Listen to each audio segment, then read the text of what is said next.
Hey, what's happening, guys? Dan Darrow here with another Options and Play video update. You've heard me talk about rolling options a ton. It's obviously a very important aspect of trading options, and normally, like my rule of thumb is that when I'm rolling up, I'm usually rolling to the same expiration, or sometimes I'm even like pushing the option expiration out. So buying a little bit more time, right? Like if the stock is working well and the trade's moving in my favor, then what I like to do is stick with it. And then sometimes if the options are running low in time, I'll push it out maybe like a couple weeks or even like another month, right? But then there's like rare occasions when I'll actually roll in. So instead of rolling out, which is buying more time, I'll roll in, which is actually closing options and then buying more options or further out of the money options with less time until expiration, right? So it's like shorter expiration, and there's a couple reasons why I would do that.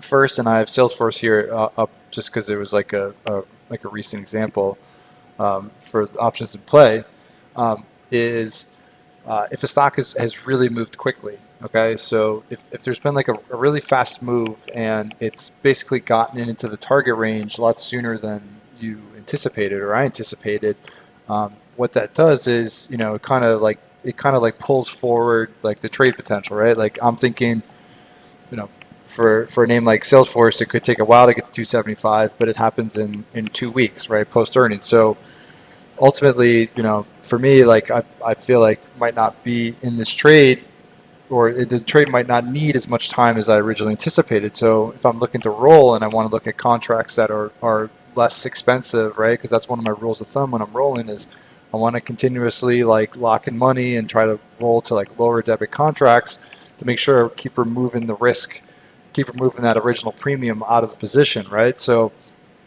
if I realize that I don't need all that extra time, then sometimes I'll roll to like shorter term, right? So like if the trade is like a 2 months until expiration that begins that way, like October, and it's already started to move quickly and hit like the initial target, maybe the initial secondary target, well then maybe I say like, okay, I don't need 2 months expiration, maybe I only need a month, right? Or maybe I only need 3 weeks. So like that's what's called rolling in. So closing out of the October, buying September, right?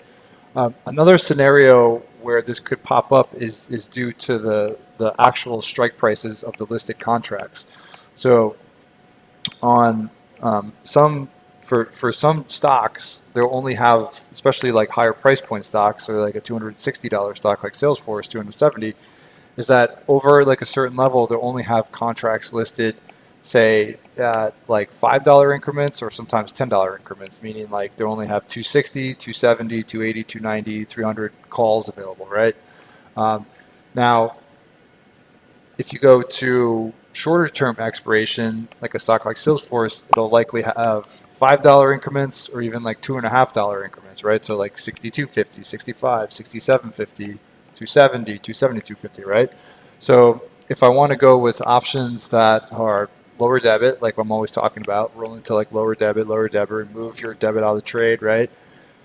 Sometimes if I want to go with like spreads that are lower debit, I have to go with spreads that are tighter, right? So if it's only offered in 10-point increments, then I'm probably going to need to go something lower. So I want to like maybe options that are 7-point increments or like spreads that are 7 points wide or spreads that are 5 points wide, right? So for me to be able to do that, I have to go with expiration that's shorter term, okay?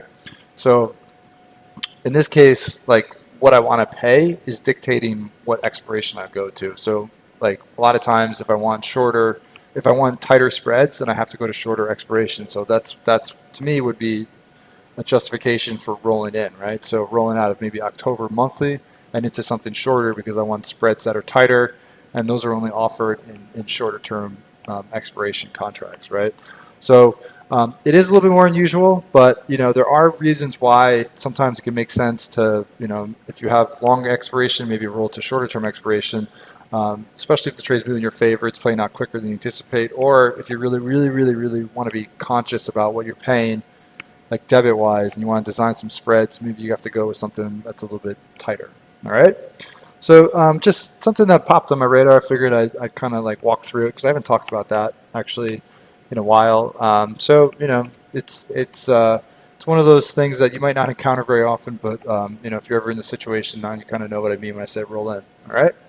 So if you like this video and you're looking for more information about swing trading with options and option trade management, please follow up with the link in the description of the video for more information on options in play.